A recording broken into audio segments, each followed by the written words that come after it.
Barakatah Yahweh, Barakatah Yahushai, Barakatah Yahweh, Barakatah Yahushai, Barakatah Yahweh, Ba'ashem Yahushai, Ba'ashem Kalkadesh, double honors and salutations to the elders and apostles of Great Millstone GMS,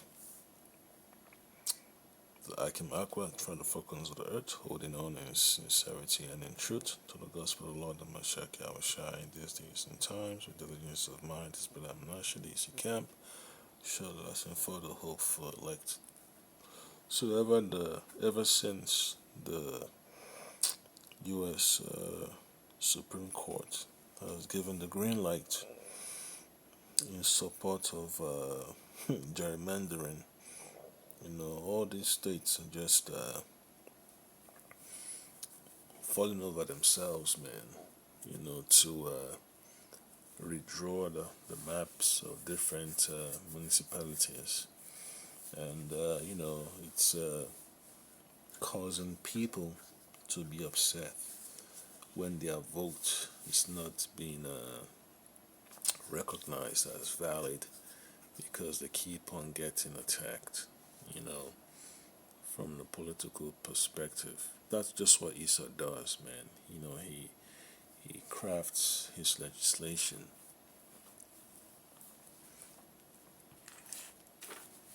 to make life difficult for the people, because I was reading a small booklet as part of the United States Constitution, and I came across, oh boy, I came across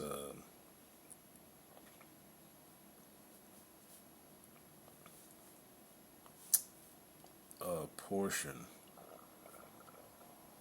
of the 19th Amendment, as per voting. So that's just basically what, a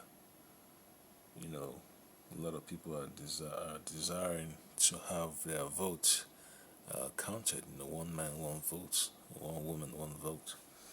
So the United States Constitution, man, it's been dismantled. The when you read the Constitution, there are different amendments in there that tells you about what you have to deal with. From the first all the way to the 25th. Things happen. In Esau's society, and he has to amend the laws to reflect his desire. So they're gonna have to make moves to cement their authority. The 19th Amendment to the United States Constitution was ratified on August 18, 1920. It says guarantees all American women the right to vote by explicitly prohibiting the federal and state governments from denying or abridging the right to vote on the basis of sex. It enfranchised over 26 women in time for the 1920 presidential election, and this is just to benefit Edomite women, man. But that was just the beginning of Babylon's downfall. The 19th Amendment, and then they were able to push in the civil rights, legislation. So that was what they used as a catalyst, to bring about all this chaos that's destroying families. So now they're turning down, they put it together, now they're tearing it apart with all this gerrymandering. So the elites have different tools of tearing the influence of the people apart. When they see that the system that they created, the monster that they created, can no longer be kept in the bottle. They can no longer put the genie in the bottle. Now they have to find something they can do to trap that genie. So that's the problem they have to resolve now. So when you think that is you know so-called Negroes and Latinos that are going to be affected the most, is also going to be the so-called middle class of Edom. The vocal population of Edom will also be silenced because their economic leverage is being eviscerated, is being squeezed out. When you have all these corporations taking jobs overseas, that upward mobility for Edom becomes smaller and smaller. And there's nothing they can do to convince the government to bring back those manufacturing jobs like they used to. And they have to settle for lower paying jobs. That's why you have ghost towns, man. You have so much poverty in certain states of America where Edom is located. And you know how it is, man. They fell for the okie doke. Now they think that they have a shot at regaining supremacy or moving up the ladder with all these detentions by ICE. When they play into that ideology of having immigration raids and all that stuff, it comes back and hit them in the face. The farmers start crying and screaming that they didn't know that this situation is going to happen to them. But hey, there they are again. You know, it's like no matter where they go, here you are. So they just keep on, being the victim of their own circumstance. And now they want people to listen to their stories. you know, they enjoy the the victory that they have over others. But when the time of hardship arises, they begin to mourn and beg for mercy. So yeah, that's a problem that they cannot handle, man. Edomites are not built, to to withstand criticisms, man. They cannot stand the challenge of accountability. They just want to have their cake and eat it, but it's not happening. It's not happening to them like they want it to. They're losing on a large scale. That their children are upset, man. When you watch those videos online, the Edomites, man, they can't handle it no more, man. They feel as if they've lost the drive. They've lost the the purpose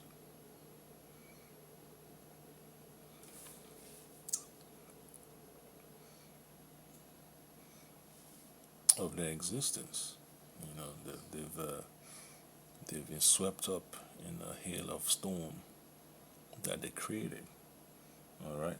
So the book of Psalms chapter 94 and 20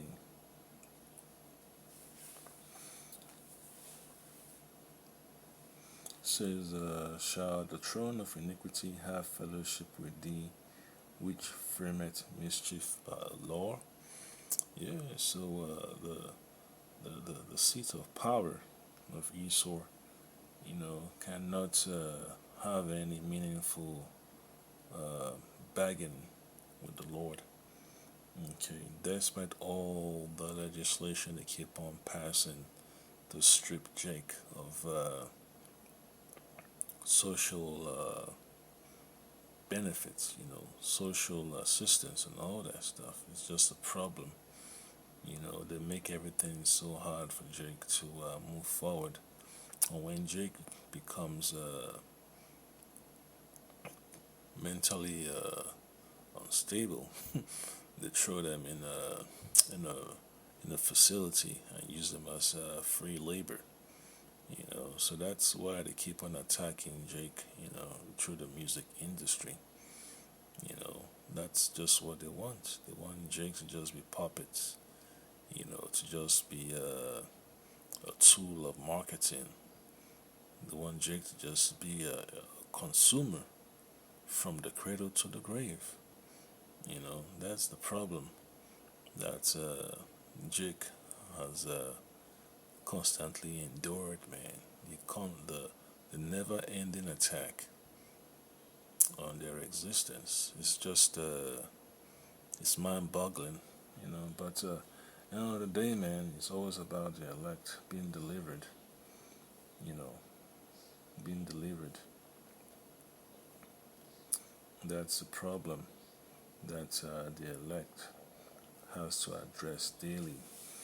And Second Ezra chapter 9 and 7, and everyone that shall be saved and shall be able to escape by his works and by faith whereby ye have believed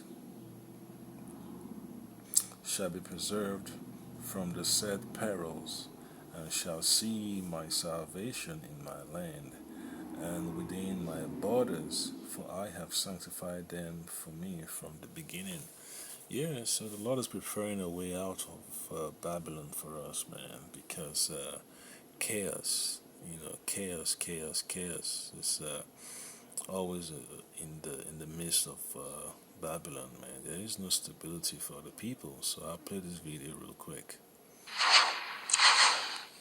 The only Democrat in the state of Tennessee, as a congressional representative, says, I got to resign after nearly 20 years in Congress because I can't win with the way the district was just gerrymandered.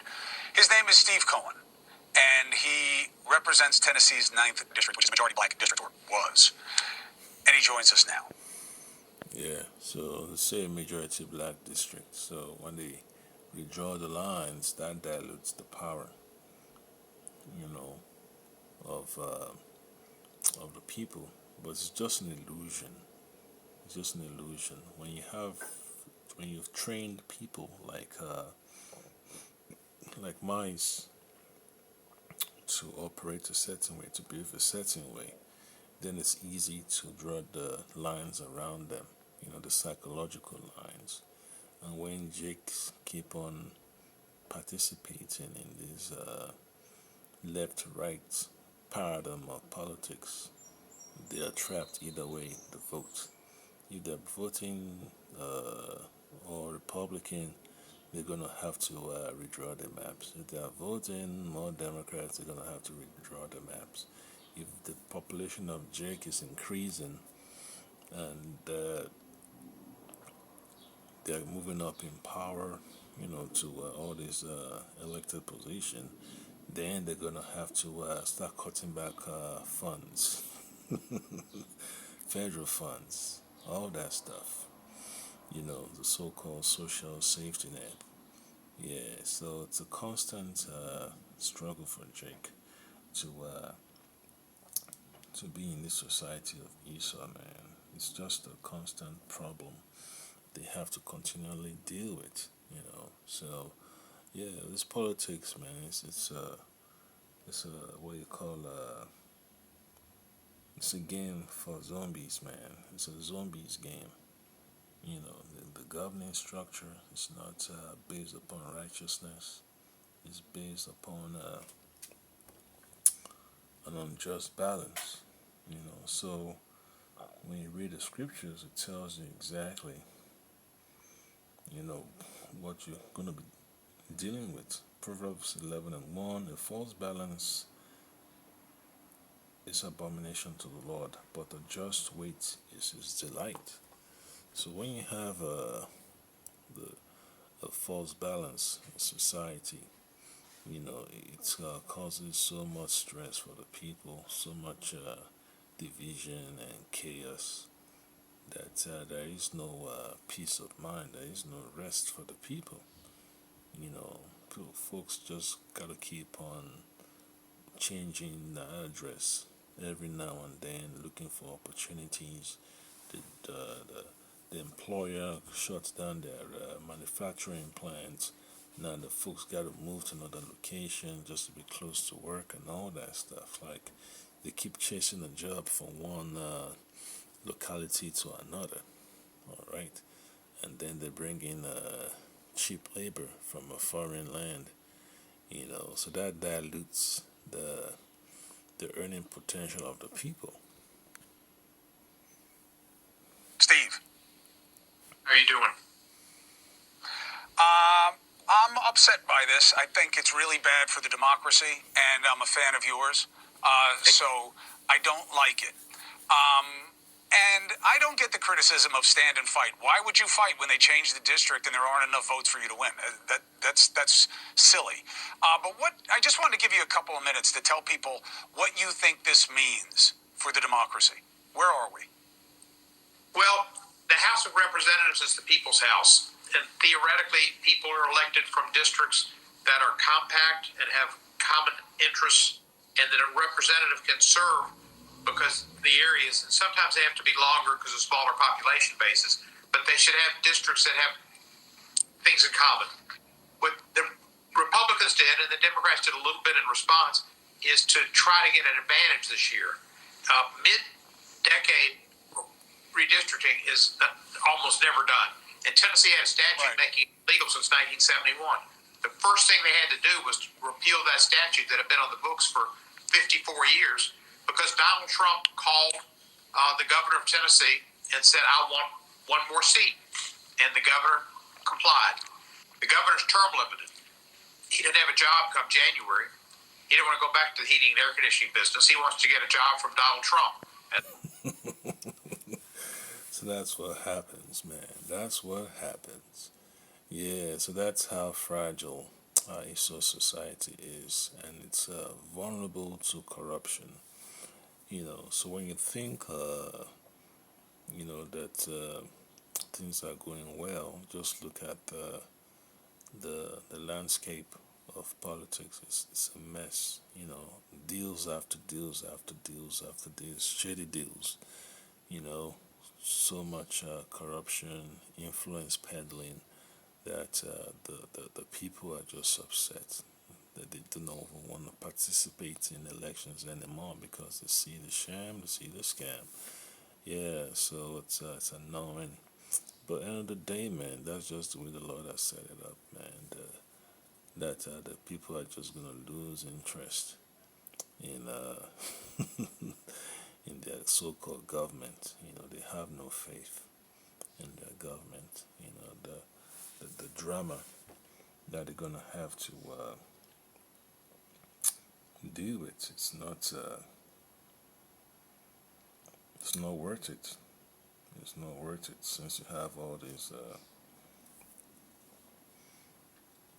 this chaos, man. Drinking of the Kool-Aid.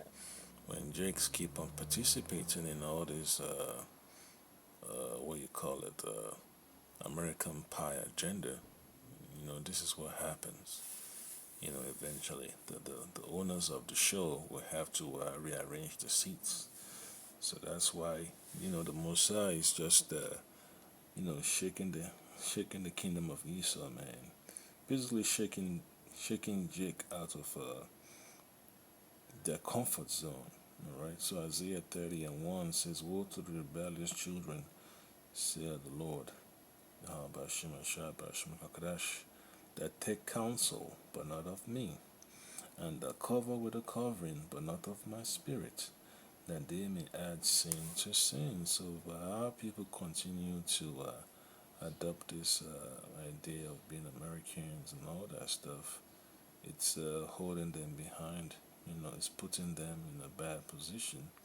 It's slowing down their progress. They're destroying themselves, they're destroying their psyche just to integrate into an environment, into a society that does not have their best interest at heart. Verse 2, Isaiah 30:2, that walk to go down into Egypt and have not asked at my mouth, to strengthen themselves in the strength of Pharaoh, and to trust in the shadow of Egypt. And that's why Jake is confused. That's why Jake is delusional. That's the curse. That's the curse Jake has to deal with. That's what Jake has to deal with. Isaiah 66:4. I will also choose their delusions and will bring their fears upon them. Right, because when I called, none did answer. When I spake, they did not hear. But they did evil before mine eyes and chose that in which I delighted not. So when Jake keeps on fighting to be part of this shadow of Egypt, the Most High frowns against it. They're happy, to win elections, to sit on all these boards of governors and board of the council, board of directors. But at the end of the day, it's all sadness and misery because the Lord is not with it. The Lord has to give them that wake up call, man. That's eventually what happens to Jake. The Lord always have to remind them to wake out of sleep, and it's a futile, struggle, man. Going against the Lord and just ignoring all the safety guardrails, not to become overly attached to the system of Esau. So now our people are in trouble because now they've focused so much on Babylon that they don't even know how to move forward anymore, man. They're just hopeless and miserable. And if you want to pull them out of it, man, they get that mindset of Stockholm syndrome. They want to go down with the ship so bad, man. It's heartbreaking. Jake just want to go down with the ship of Babylon, and that's just the reality. And it takes the prophecy of the Lord, man, the Spirit of the Lord, Amashak Yabushai, to show our people another way, man. To get out of this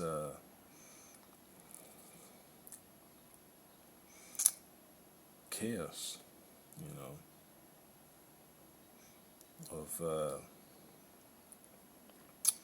of Babylon. That's why I get this precept in Isaiah chapter 51:14. The captive exile hasteneth that he may be loosed from from the grips of captivity, of subjugation, of being at the bottom of his society. All right, and that he should not die in the pit, nor that his bread should fail. So that's one thing Jake has to deal with. That's what Jake has to deal with every single time that they wake up, to end a daily living, man. It's tough. It's painful. So you could see almost every state, it's a hotbed of struggle for Jake, man. And only the Lord Amashak Yahushua can get us out of it, man. So that's the point of this lesson, man. So all this gerrymandering stuff, it's gonna affect Jake so bad because Jake is at the bottom. So bad, man. So bad. And the day, man, it's only the Lord that can get us out of this this quagmire, man. Babylon is becoming a quagmire for the people that want to be in it so bad. And once you begin to trust in the Lord, you're gonna have to deal with the withdrawal symptoms. All right, so that's one thing we have to realize, man. The withdrawal symptoms are not easy to purge out, man. It's basically a demon. This demonic vibration of Edom. You need the Spirit of the Lord to help you purge it out, man.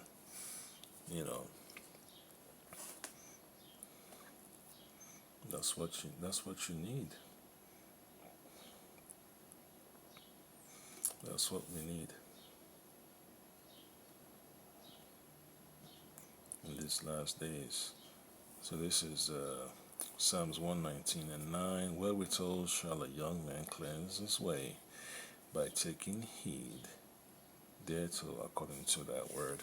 So that's what it boils down to, man. We need to have the Lord, you know, purify us, sanctify us, purge us, out of these filth of Babylon. Shalom.